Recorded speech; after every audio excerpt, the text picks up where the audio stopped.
Praise God. Welcome po kung minamahal sa lahat po ng mga bisita na nandito kasama po natin ang mga taga-Turkey po ng Milwaukee. Praise God. At mga minamahal, praise the Lord, palakpakan po natin ang Panginoon. Sila po yung mga taga-Kakutod, kapatid, at kasama rin po natin sila sa mga sigaling ito. At kung kayo po mga minamahal ay nagnanais po ba po makalimutan, i-announce ko na po ngayon. Kapatid, kung kayo po'y nagnanais na kayo magpatuloy dahil sa pag-udyok sa inyo ng Santong Espiritu na kayo po'y dumalo, kung minamahal, huwag po kayo mag-alala. Kung talagang gusto po ninyong umattend every Sunday, meron po maghihintay na sasakyan po sa inyo doon po sa second gate, doon po sa 7-Eleven. Mga minamahal from 7 up to 7:35, 7:40. Doon po siya, kapatid, para makapag-attend po kayo. At pag-invite po kayo, mga minamahal, ng mga kapatiran po natin, mga kapatid salaman, brother, o mga kaibigan, kapatid, upang sila rin po makapakinig po ng mga salita ng Diyos. Amen? Everybody say, praise the Lord! Mga minamahal, marahil sa mga bisita, kasama din po natin ang mga kasama po ni Brother Jericho. Sabi niya, tinawagan ako ng aking kaibigan at gusto sumama sa akin. Pero pinutol niya doon. Hindi niya sinabi na, salamat sa Diyos at nakasama po natin sila ngayon. Dapat gano'n kapatid. Ating po beloved brother ano po? Sister ano po? Angelo po ba ito? Angela. At ang ating si Clark. Alright, amen. Kasama po. Bunga po ng ating kapatid na si Brother Jericho. Palapakan po natin ang Panginoon. Ang mga naman po ninyo, ilan na po tayo rito? Marami na po tayo. Kahit isa lang. Magdadala kayo kapatid ng mga kaibigan po ninyo rito every Sunday. Mapupuno tayo rito. Punong-puno. Kasi times 2 po yun eh. Amen. Alam po niyo mga minamahal, talagang dapat po ini-encourage ko po kayo na kayo po ay magdala o mag-soul winning dahil mahalaga po. Hindi na po natin alam ang mga nangyayari ngayon, kapatid. Tingnan po ninyo. Sino po ba ang makapagsasabi na in a twinkling of an eye, marami pong nangamatay doon po sa nangyaring lindol, doon po sa dako po ng Visayas, and particularly doon po sa Cebu.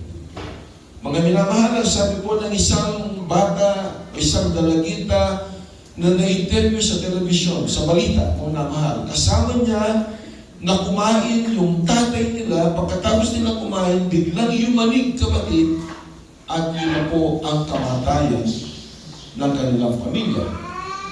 Alam po ninyo, kapatid, yan po ang sinasabi po ng Biblia. Nasa Hebrews chapter 9, verse 27 po yan. Ang sabi po doon, it is appointed unto man once to die, and after this, the judgment.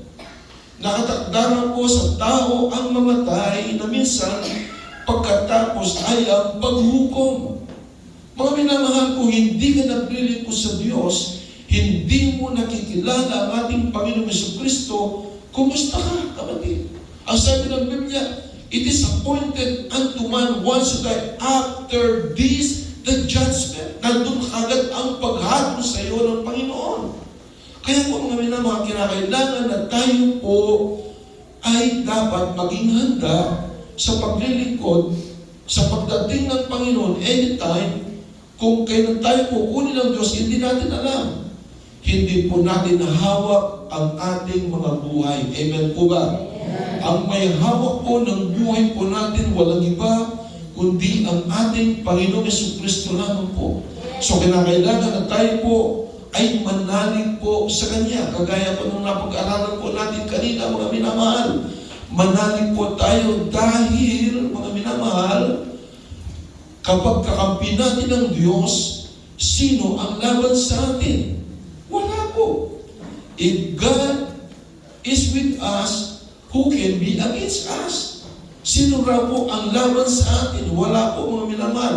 Maging ang kamatayan, maging ang taba, maging maminamahal ng mga pagsubok, taggutom, kung ano man po yan, kapatid, walang magtatagumpay sa atin dahil we are more than conquerors in Christ Jesus. Amen?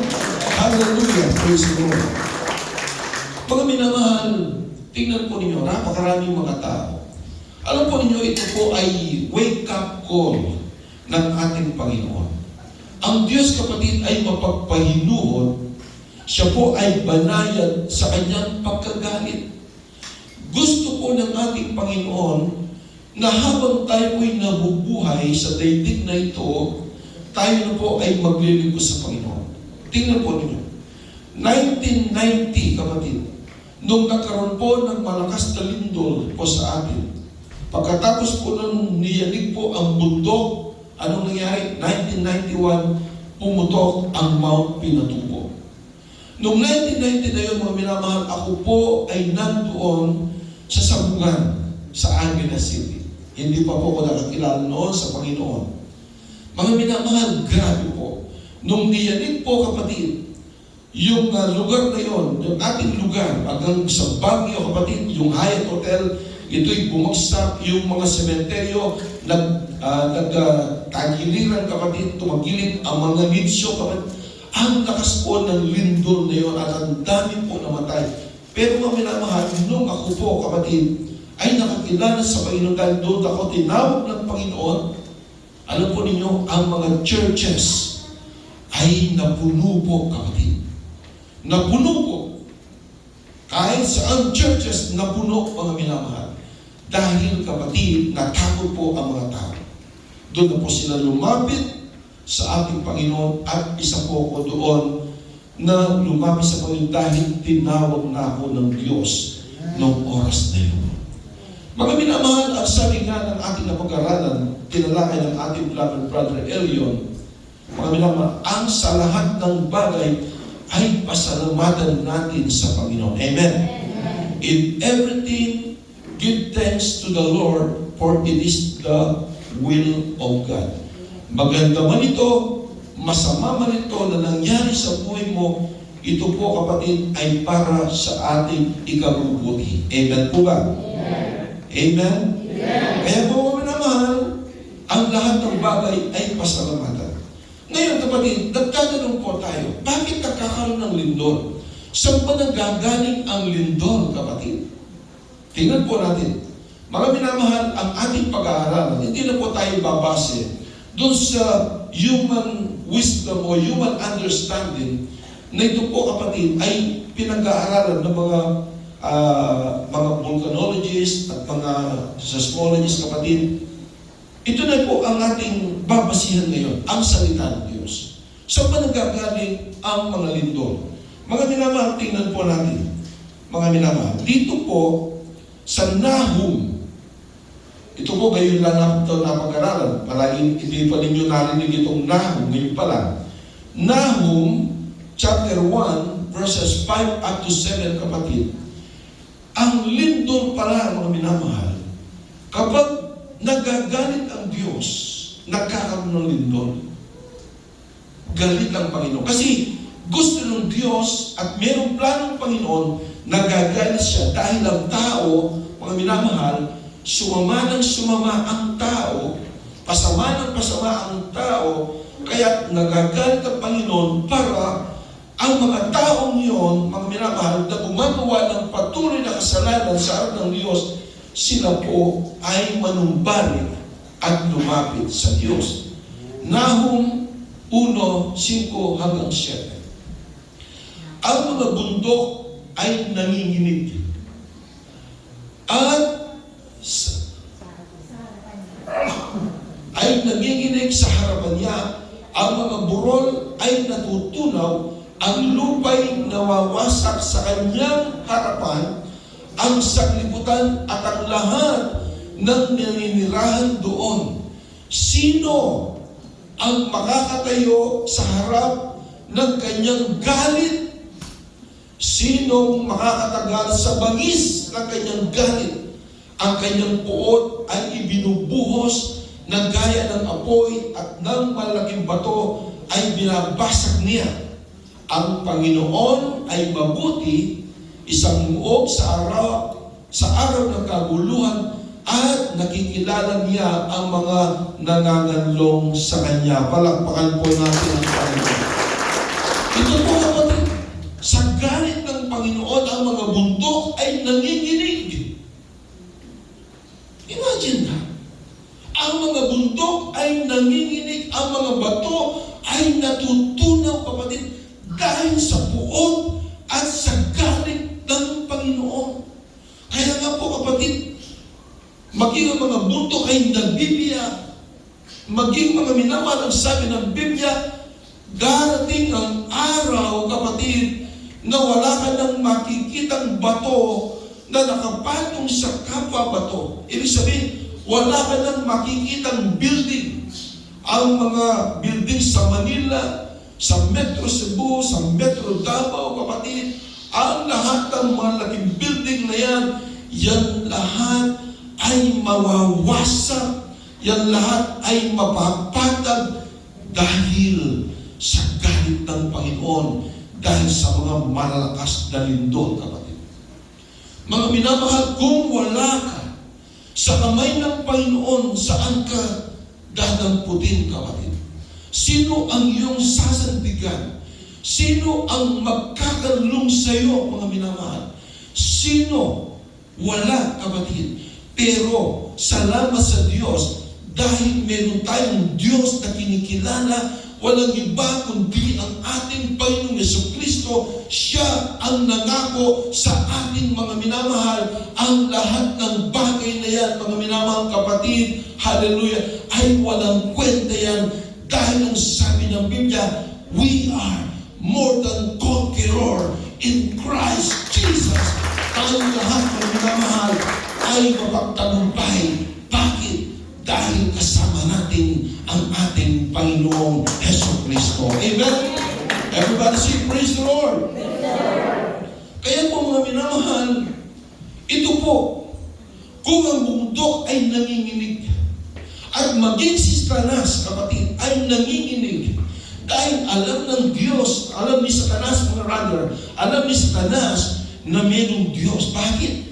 Dahil si Satanas, nakasama niya doon sa langit ang ating Panginoon. Actually, si Lucifer, kapatid, bago siya naging Satanas, si Lucifer, siya po mga minamahal ay parang pinakamalapit sa ating Panginoon. Nasa palaging sa tabi ng ating Panginoon. But because of his pride, kapatid, gusto niya na siya ang uupo doon sa trono, mga minamahal. Doon sa trono ng Panginoon. Alam po niyo yung ginawa ni Satanas, kapatid? Kinumbinsi niya ang 1/3 of angels. Nakumbinsi niya yung ikatlong bahagi ng bilang ng mga anghel sa langit. Nakumbinsi niya upang lumaban, mag-aklas, magkudita, kunin ang trono ng Panginoon, pero hindi sila nagtagumpay. Ang sabi ng Biblia, kapatid, maging si Satanas ay nanginginig sa takot. Pero kapatid, nakikita ko, mas worse pa po ang tao ngayon kay Satanas. Bakit? Ang mga tao ay walang takot sa Diyos. Ang mga tao, minamahal, ayaw maglingkod sa Panginoon, ayaw lumapit sa Panginoon, kapatid. Pero mga minamahal, isang nakakalungkot na bagay, kapatid, yung Diyos na inaayawan mo, yung Diyos na aming ipinapakilala sa inyo, yung Diyos na aming ini-introduce sa inyo, yung Diyos na ating ipinapangaral every Sunday, kapatid, siya rin ang Diyos na makikita mo in the last days, in the white throne of judgment. Siya ang nakaupo upang husgahin ka, kapatid. Kung ayaw mong maglingkod sa Diyos, impyerno ka. Pero sa mga tao na lumapit sa Panginoon, kailanman hindi sila papabayaan ng Panginoon. There is therefore now no condemnation who are in Christ Jesus, who walk not after the flesh, but after the Spirit. Amen? Palakpakan po natin ang Panginoon. Ano pa po kapatid ang dahilan? Bakit minsan mga minamahal, hallelujah, ay meron din doon? Biblia rin po ang sasagot kapatid. Dahil sa presensya ng Panginoon.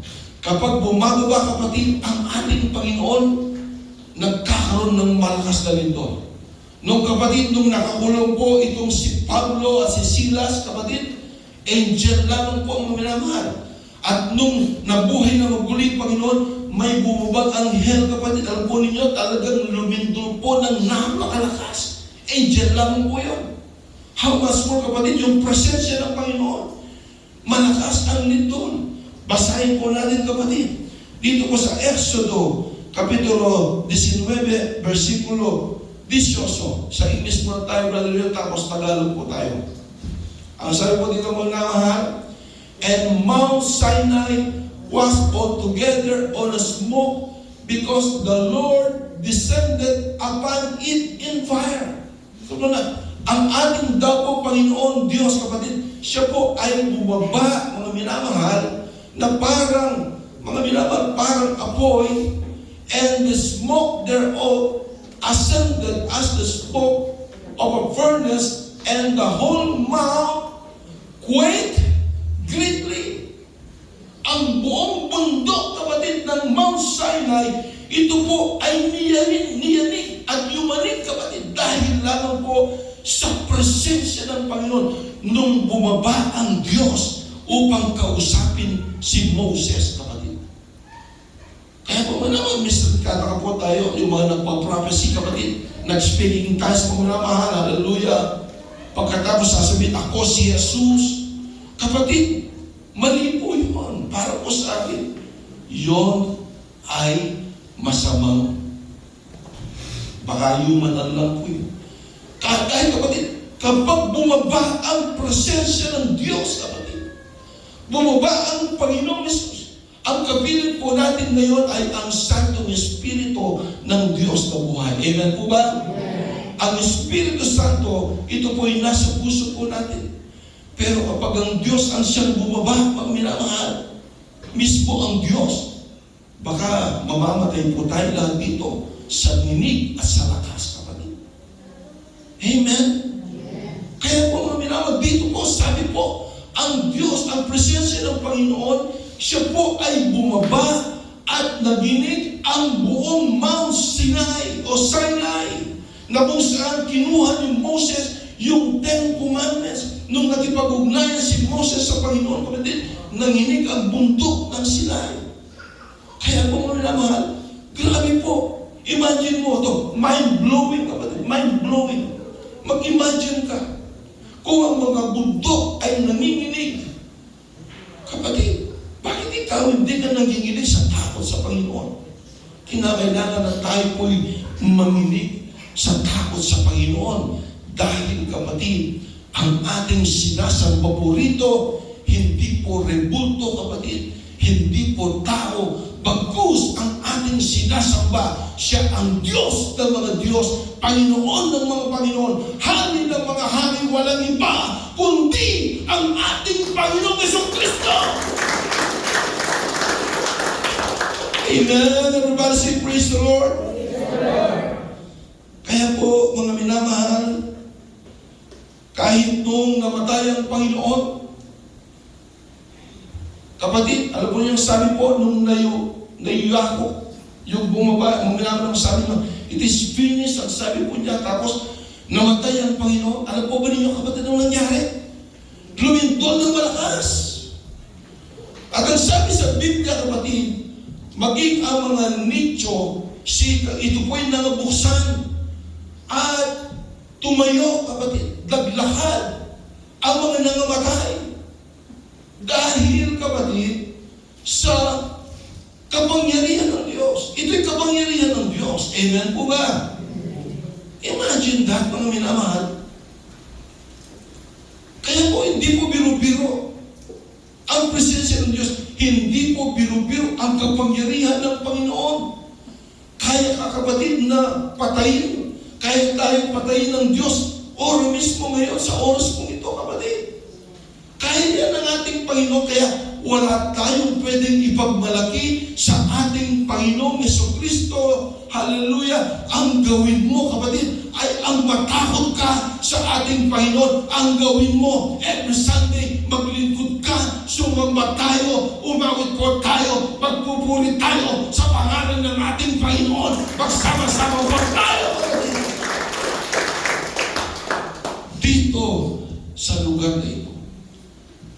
Ang lugar dito, mga minamahal, ito po ay para sa ating lahat na ibinigay sa atin ng ating Panginoon. Amen? Amen. Everyone say, praise the Lord. Praise the Lord. Ano pong sabi po ng Romans chapter 11 verse 22? Mga minamahal, ang Diyos ay mabuti. Amen po ba? Amen. Ang sabi ng Biblia, hindi lamang po God is good ang Panginoon. Dahil siya po ay just. Siya po, mga minamahal, ay magpapakita balang araw ng justice o katarungan. Katarungan, kapatid, sa mga tao na naglingkod sa Kanya, well and good, dahil makakasama sila sa piling ng Panginoon. Pero, sa mga tao na ayaw maglingkod sa Kanya, kumilala sa Kanya, kawawa sila balang araw.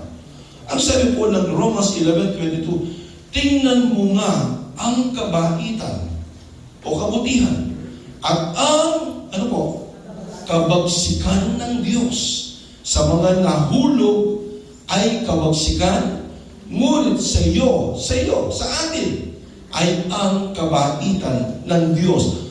Kung merong kondisyon, kung mananatili ka sa Kanyang kabanalan. Amen? Palakpakan po natin ang Panginoon. So, kinakailangan, kapatid, sa iyong paglilingkod sa Panginoon, magpapatuloy po tayo. Meron pong pagtitiis ang paglilingkod sa Panginoon. Minsan, mga minamahal, wala ka bang pamasahe, pero ikaw, kapatid, ay mayroong determinasyon na maglingkod sa Kanya kahit wala kang pamasahe, maglalakad ka lang para makapunta ka lang sa gaway ng Panginoon. Mga minamahal, ito pong sinasabi ng Biblia. Dahil, kapatid, balang araw, makikita ng mga tao ang kabagsikan ng Diyos.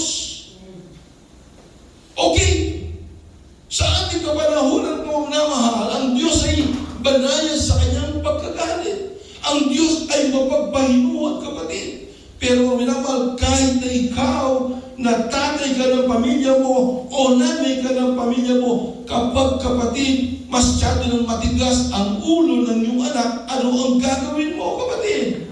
Masasagad ka pa rin. Amen po ba? Amen. Masasagad pa rin ang galit mo sa Kanya. Mga minamahal, huwag na po natin hintayin ang oras na yun na darating, kapatid, hanggang may panahon ka pa, hanggat may lakas ka pa. Huwag mo nang hintayin pa na magkaroon ka pa ng cancer upang lumapit ka sa Diyos. Huwag mo nang hintayin pa na magkaroon ka pa ng arthritis. Huwag mo nang hintayin pa na mabubulag ka muna, kapatid, para maglingkod ka sa Diyos. Habang may lakas ka, purihin mo at paglingkuran mo ang Diyos na buhay. Amen! Everybody say, praise the Lord. Dahil sabi ng Biblia, mga minamahal, tayo po ay mga temporal lamang po dito sa daigdig na ito. Tayo po'y pansamantala lamang po rito.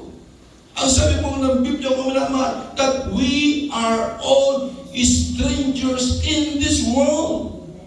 Tayo po lahat ay mga estranghero lamang po rito sa daigdig na ito, mga minamahal. Dahil ngayon, tayo po'y tinawag na ng Diyos. Magpatuloy po tayo. Amen. Magtiis po tayo, kapatid. Hindi po muna. Salamat sa Diyos. Ako nagpapasalamat ngayon. Napakarami po natin. Palapan po natin. Lumalakas po kami, kapatid. Diyan po kami nagkakaroon ng inspirasyon. na ang ating pagpapagal po ng ating beloved San Pastor, kapatid, alam po niyo kapag naghanda po kami ng mga sermon na ganito, umaabot po kami ng madaling araw, kapatid, hindi po biro-biro ang aming pagano po. Kapatid, dahil humihingi po kami ng mga message mula sa Panginoon, ano ba ang ating ipapangaral? Ano po ba ang pwedeng ipangaral para maging malakas ang ating mga kapatid sa kanilang spiritual? Hindi po ito biro-biro. Amen po ba? Amen. Kung noon mga minamahal, 1 hour lang po ang ating pong pagsisimba. Mga minamahal, kinukurap pa natin yung oras. 1 oras na nga lang eh. Mga minamahal, kapag nandun na po tayo, nung tayo po nasa relihiyon pa, gusto natin yung kapag nandun na po tayo, peace be with you, medyo marami nang matapos noon. Hindi po ba? Hindi po ba ganoon? Eh tapos, pag nagbibigay po kami noon, dahil wala po kami pera, kapatid, napaka-piloso po namin. 4 po kami magkakasama, yung 3 piso ko sa ako. Ang sasabihin ko, kukunin ko yung piso, 25 po kami. Ganun po noon, kapatid. Pero 1 hour lang, init na init ka pa. Talagang alog mo na mo mayarin eh. Pati sinabi na yung guy, umayo kayo, kaya kapayapaan ay sumainyo. In misa merine, umiyako king kapayapaan. Basta merina! May tumuoras, as na ka pa kainit. Minsan mainit ka pa. Pero Kenny, kala kong kalukuran na kapatid, 3 hours tanang maglingkod at makaramdam sa salita ng Diyos para kaya katamo kulang pa rin yan. Bakit? Kaya katamong paglingkod ng Diyos dahil ang ating pinaglilingkod ng Diyos, siya'y buhay na buhay. Kasama po natin ang ating Panginoon. Everybody say, praise the Lord. Masdan mo nga ang kabutihan at ang kabagsikan ng Diyos.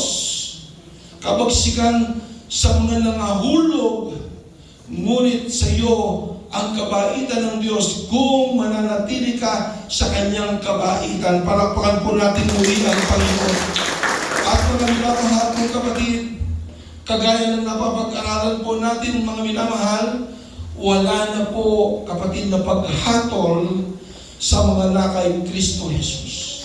Palakpakan po natin ang Panginoon. Hindi po ba good news yan? Noon kapatid, wala po tayong assurance of salvation. Noon, wala tayong kapayapaan. Ligtas ba ako?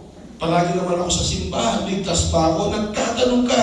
Pero ngayon kapatid, sobrado may kasagutan sa mga katanungan po natin. Ligtas ka kapatid dahil ikaw ay na kay Kristo, pero dapat manatili ka sa Kanya para sa paglilingkod sa ating Panginoon. Amen? Ano sabi ko kapatid? English po muna tayo. Ulitin po natin yung pinag-aralan po natin kanina. Romans 8:1. English. Ang sabi po dito. There is therefore now no condemnation to them which are in Christ Jesus. Kama. Sa English po yan. Who walk not after the flesh, but after the Spirit. Wala raw mong paghatol ang nakay Kristo Jesus sa mga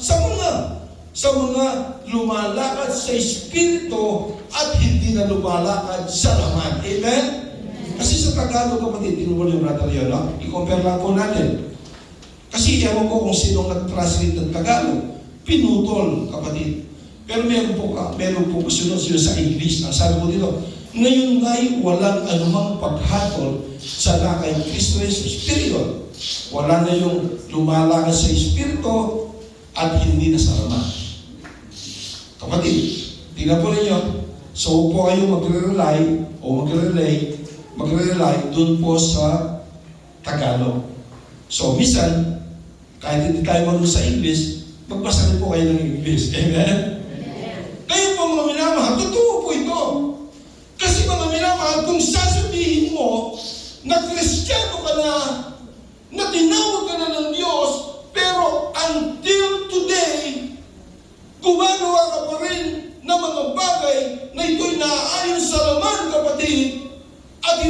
lumalakad sa espiritual na mga bagay, ano ang saysay, kapatid, ng ating paglilingkod sa Diyos?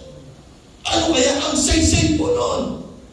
Okay, yun ang sinasabi ng Biblia at palagi sinasabi ni Brother Elion na tayo po'y mga professed Christian lamang. Sinasabi po natin na tayo mga Kristiyano, pero hindi po tayo Kristiyano. Bakit? Dahil ang sabi ng Biblia, mga minamahal, kapag ikaw ay nakipag-isa na kay Kristo, ikaw ngayon ay bago ng nilalang, yung mga dati mong ginagawa ay nagsilipas na, narito, sila'y pawang naging mga bago. 2 Corinthians 5:17. Ito'y sinabi po ni Pablo, kapatid. Kapag ikaw ay nakipag-isa na kay Kristo, magiging born again Christian ka na. At sino ang magbabago ng buhay mo? Bakit magiging born again ka? Kapag ba pumasok ka dito, ay, inanyahan ako ni Brother Noel. Kapag ikaw ba ay dumalo na dito, born again ka na ba? No! Ang pagiging born again Christian, kapatid, ito ay gawa ng Diyos. Amen po ba? Ang Diyos ang siyang mag-born again sa iyo. Ang Diyos ang siyang magbabago sa iyo, kapatid. Dahil, sabi ko nga po, magkaroon ka man ng 1,000 New Year's resolution, kapatid, kahit isa ay wala kang magagawa noon, kapatid. Hindi mo kayang baguhin ang iyong sarili. Pero kapag ikaw ay binurnagin ng Panginoon, ako po dati-rati, 2 kaha sa maghapon na sigarilyo ang aking naubos. 2 kaha po yan. Mga minamahal, 8 botelya na serbesa, beer, kaya ko ubusin yan. Alam po niyo yung bilog na gin, kapatid, inuubos ko po yan, mga minamahal. Pero nung ako'y makakilala sa Panginoon, ako'y nagtataka, kapatid. Nung ako'y mabautismuhan sa tubig, sa pangalan ng Panginoong Yesus, mga minamahal, pagkabukas, wala na lahat ang aking mga bisyo. Instantly, binago ko ng ating Panginoong Yesus. Bakit? Hindi ako nagbago sa aking sarili. Hindi ako nag-born again sa aking sarili. Ang Diyos ang siyang nag-born again sa ating lahat. Amen? Palagpakan po natin ang Panginoon. Ang sabi po, kapatid, there is therefore now no condemnation who are in Christ Jesus, who walk not after the flesh, but after the Spirit. Yan po ay pinatuhanan ni Apostol Pablo, kapatid, dahil napag-aralan po natin. Dumana po tayo sa Romans chapter 6. Anong sabi po ni Pablo sa Romans chapter 6, kapatid? I-recap lang natin yung mga Bible study natin na pinapangaral ng ating Brother Elion. Romans chapter 6 verses 12 up to 14, kapatid. Anong sabi po rito, mga minamahal? Kaya't huwag ninyong paghariin ang kasalanan sa inyong katawang may kamatayan upang masunod ang mga pagnanasa nito, at huwag din ninyong ihandog ang mga bahagi ng inyong katawan sa kasalanan bilang kasangkapan ng kasamaan tungo sa kasalanan, kundi ihandog ninyo ang inyong sarili sa Diyos na tulad sa mga buhay mula sa mga patay, ang mga bahagi ng inyong katawan bilang kasangkapan ng pagiging matuwid tungo sa Diyos. Amen? Palakpakan po natin ang Panginoon. Sapagkat ang kasalanan ay hindi makapaghahari sa inyo, sapagkat wala kayo sa ilalim ng kautusan, kundi nasa ilalim ng biyaya. Ibig sabihin, kapatid, kahit na pinapangarap po natin na tayo po'y nasa ilalim ng biyaya ng Diyos, ang ating dating asawa dati, yung napag-aral po natin nung last Sunday, ang ating asawa dati ay ang kautusan. Pero minamahal, dahil po, kapatid, hallelujah, wala lang po tayo ngayon sa kautusan, wala lang po tayo sa law and the prophets. Ano yun? Yung law and the prophets, yun po ay sa 10 Commandments, yun ang lumang tipan, kapatid. Yung lumang tipan, tayo po ay kinakailangan, kapatid, step by step, na tayo po ay sumusunod, kapatid, sa mga commandments ng Panginoon. Pero ang tanong, kapatid, sino po ba ang nakagawa ng mga kautusan ng Diyos? Even one ay wala. Wala. Ngayon, anong nangyari kapatid? Dahil nakita ng ating Panginoong Diyos, mga minamahal, na walang lamang na pwedeng sumunod sa mga utos dito ng ating Panginoon, anong ginawa po kapatid? Hallelujah! Ibinigay niya sa atin ang kanyang buktong na anak, kapatid. Ibinigay niya ang kanyang sarili, kapatid. Siya po yung nagkatawang tao, mga minamahal.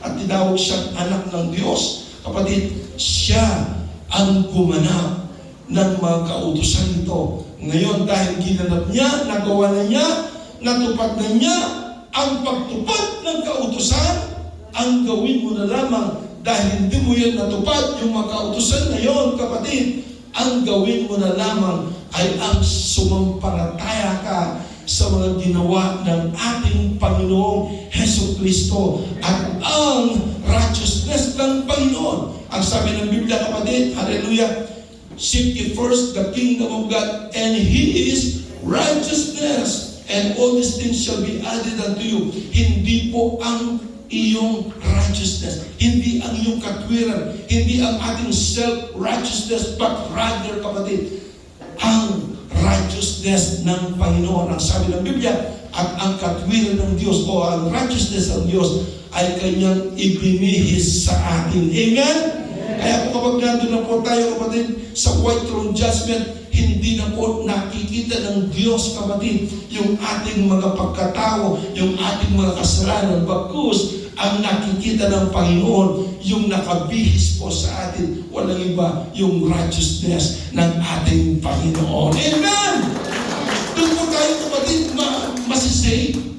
Masisave po tayo doon. Kaya po maminaman ang sabi po, kapatid, who walk not after the flesh, but after the Spirit. Kapatid, baka mayroong pilosopo rito. Total, palagi naman sinasabi ni Brother Noel, Brother Elion, na hindi sa mga mabubuting gawa na tayo maligtas.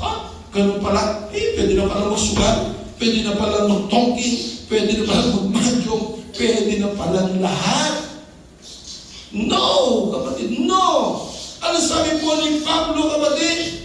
There is therefore now no condemnation who are in Christ Jesus, who walk not after the flesh, but after the Spirit.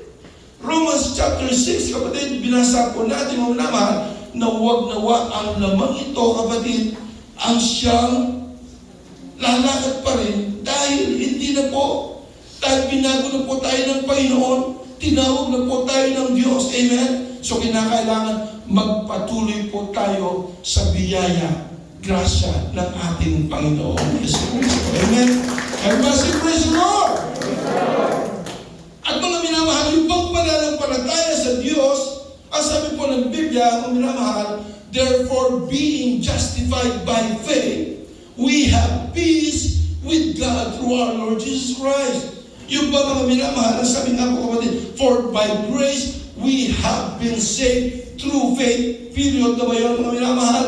Mga minamahal, kinakailangan po kapatid na meron kang gagawin. Unang-una, repentance. Kasi bakit? Kapag nanampalataya ka sa Panginoon, of course, you have to repent. Amen po ba? Siyempre, kapag nanampalataya ka sa Panginoon, kinakailangan ikaw ay magsisi. Hindi mo na gagawin, kapatid, yung mga dati mong ginagawa. Ang sabi nga po ni Pablo, kapatid, behold, mga minamahal, if any man be in Christ, he is a new creature. All things, 2 Corinthians 5:17, all things shall pass away. Behold, all things are become new. Magiging bago na lahat, kapatid. Amen po ba? So ano po mga minama? Yung bang repentance na yun, sabihin mo rito, mga minama, kapag tinawag ng mga namin, at alcoholic, kapatid, dito ka, sabihin po niyo, Lord, I'm sorry. Yun lang ba, kapatid? Yun ba, kapatid, ang pagsisisi? No! Ano bang ibig sabihin ng repentance? Palagi kong narinig to sa Brother Elon, ngayon wala akong kapatid, yung sa Greek word, anong ibig sabihin? Metanoia. Mga minama, magkakaroon ka na, mag-iiba na kapatid yung kaisipan. Kapatid, mag-iiba na. Yun ang ibig sabihin ng repentance. Kasi kapag tayo sabihin mo 1,000 times, Lord, I'm sorry. Lord, I'm sorry. Ako'y nalulungkot. Lord, I'm sorry. pagkatapos nun, wala namang nagbago sa buhay mo. Nasaan ang repentance? Yung tunay na repentance, kapatid, ito. Romans chapter 12, verse 1 up to 2. Makakarating po tayo sa aralin po din yan. Mga minamahal sa mga bisita, meron po tayong Bible study, yung ginagawa ni Esther Pastor. Nag-start po tayo ng Romans chapter 1, tatapusin po natin ng Romans. Pagkatapos doon, bahala si Brother Elion, chapter by chapter, kapatid, nagkakaroon po tayo ng tinatawag na exegesis, kapatid. Yung mga minamahal, ipapaliwanag verse by verse, hindi lang po pupulot po tayo ng versikulo dito, pupulot po tayo rito, kukuha po tayo dito, kapatid. Mga minamahal, hindi po yun.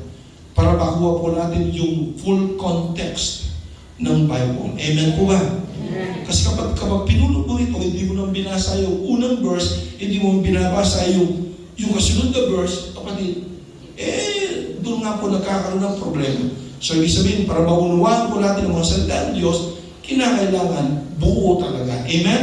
Ano sabi po ng Romans chapter 12 verse 1? Kaya nga, mga kapatid, sino po ba yung sinasabihan po ni Pablo po rito? Ang mga course.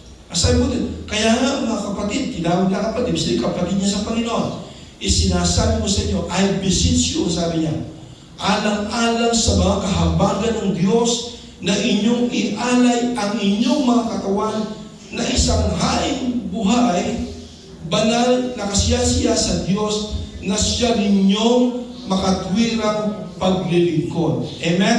Sa English, I beseech you therefore, brethren, by the mercies of God, that you present your bodies a living sacrifice, holy and acceptable unto God. Amen? Katanggap sa ating Panginoon na ito ang katampatan nating pagsamba, which is your reasonable service. Sa Diyos, kapatid, ito ang pagsisisi. This is the true essence of repentance. Metanoia, mga minamahal. Hindi lang po kapatid, Lord, I'm sorry. Hindi lang po yun. Madali lang sabihin po yun eh. Amen po ba? Sabihin, kahit yung anak mo, Mama, I'm sorry, Mama. Papa, I'm sorry. Napakadali sabihin. Pero kung minamahal, pagkatapos doon, wala pa rin. Babalikan pa rin po yun para lang masatisfy yung kanyang nanay sa kanyang tatay. Pero this is the true repentance. This is the true and essence of repentance. Sasabi po dito, and be not conformed to this world. Huwag na raw po tayo makiayon sa sanglibutan ito. Ano po ba ang gawa ng sanglibutan, kapatid? Ang sanglibutan, ayan, sa oras na ito, nandun na sila. Logis, Lotris. Amen? Amen? Yung iba, nasa tongking na po niyan. Yung iba, kapatid, habang mga minamahal, nag-aalis ng kuto, kapatid, 5 po sila sa hagdan. Nandun, pinag-uusapan yung buhay ng tao, ng isang tao, kaibigan na pinag-uusapan, mga chismoso. Amen? Ganun po, kapatid, ang takbo ng sanglibutan. Amen? Yun ang ginagawa natin dati. Amen? Lahat po na dating chismosa magsabi, praise the Lord. But dito, mga minamahal, sabi ng Biblia, and be not conformed to this world. Huwag na po tayo mag-iayon sa sanglibutan ito. But ang sabi na, but be ye transformed by the renewing of your mind. Renew. Ibig sabihin, kapatid, kung dati ang isip mo ay palaging makasanglibutan, ang isip mo palaging yung girlfriend mo lang, yung gusto mo, kapatid, ma-please mo na lang, yung palagi, kapatid, yung ginagawa mo, kasalanan, kapatid, hallelujah, yung gusto mo minamahal, every Sunday, palagi kayo nag-iinuman, kapatid, pero dito, the moment na ikaw ay nakakilala na sa Panginoon, you have to renew your mind. Amen? Amen? Everybody say, praise the Lord. So, meron kang gagawin, kapatid. Kasi sabi nga po, mga mahal, meron pong 3 superpowers. Ano po yung kapatid? Number 1 ay ang kalaban mo ang sarili mo. Amen po ba? So kailangan, di ba kalaban po natin ang sarili po natin? Kalaban po natin ang sarili natin kasi ang sarili nito, yung dating pagkatao natin, gusto ito kapatid, kalayawan sa laman. Puro worldly things ang gusto ng laman ito. Kaya nga, number one, nakalaban po natin ang sarili po natin. Ngayon, ano ba? Nakapagsugal ka, kapatid, nagmadyong ka, mga minamahal, hallelujah, nagmadyong ka. Tapos sinisisi mo ang Diablo kasi pinaisip sa akin na magmadyong ako. Kapatid, unfair ka mo kay Diablo.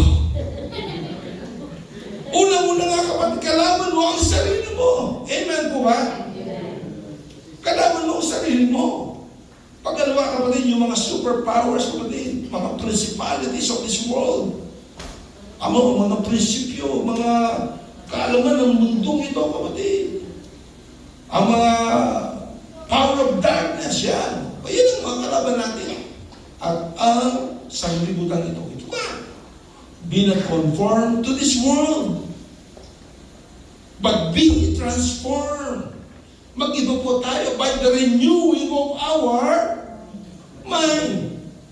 Renewing of your mind. I-renew mo, kapatid. Di ba kapag nagsanla ka, kapag hindi mo natubos, meron kang konting pera, anong gagawin mo? I-renew. Kapag renew, ibig sabihin, bago na naman. Amen? So, ibig sabihin, ito po yung bago, kapatid. By the renewing of your mind. Yung dati mong ginagawa, hindi mo na ginagawa, at yung iniisip mo dati, hindi mo na yon iisipin. Pagkus, baguhin mo kapatid, yung mga minamahal, hallelujah, yung nasa utak mo, baguhin mo na. Amen? Amen? Amen? Amen. Kung dati natin mga minamahal, palagi ka sa kalayawan because ang Diyos, nirenew niya ang isip mo at tinulungan mo ang sarili mo, kapatid, hallelujah. Dahil sa pag-udyok ng Santong Espiritu sa iyo, kapatid, inuudyokan ka, mga minamahal, ang Diyos ang gumagawa rin dito. Dahil siya ang may kontrol ng ating isip, kapatid, i-renew ng Diyos ang ating mga kaisipan, kapatid. Amen? Yun ay pag-udyok ng Santong Espiritu. Pero mapilit ka pa rin. Ginagawa pa rin ang ayaw ng Diyos, kapatid. Kasi kalaban po natin ang sarili po natin. The number one enemy is our self. Yun ang number one mong enemy, kapatid. Amen po ba? Amen. Kaya po, mga minamahal, mag-renew na po tayo ng pag-iisip. Kung dati-dati, kapatid, patumpik-tumpik lang ang iyong paglilingkod sa Diyos. Kung dati-dati, kung maisipan mo lang na maglingkod sa Diyos, sumamba ka sa Panginoon, diyon ka lang pumupunta po rito. Now, kapatid, na tayo po ay binago na ng Diyos, mga minamahal, i-renew mo na ang iyong pag-iisip. Kailangan naka-mindset ka na, Sabado pa lang ng gabi, pinaplansya mo na ang polo mo, kapatid, upang maghanda ka na sa pagpakiti mo sa araw ng linggo, upang paglingkuran ng Panginoon. Amen. Everybody say, praise the Lord. Hallelujah. Palakpakan po natin ang Panginoon. Praise the Lord. Hallelujah. Ano sabi nito? Upang mapatunayan ninyo kung alin ang mabuti, kasiyasiya at lubos na kalooban ng Diyos, mga minamahal. Praise the Lord. Hallelujah. So kung naman, maliwanag po, kahit na naglilingkod ka sa Panginoon, hindi po kapatid na basta nakagalo mo ang Panginoon, there's therefore now no condemnation who are in Christ Jesus, period. No. Mga minamahal, kinakailangan ikaw ay sumunod sa mga utos ng Panginoon. Amen? Iwanan mo na ang iyong dating pagkatao at sumunod ka ngayon sa iyong pagiging bagong tao, a brand new man, kapatid. Amen? Palakpakan po natin ang pag-tapin natin ngayon, kapatid.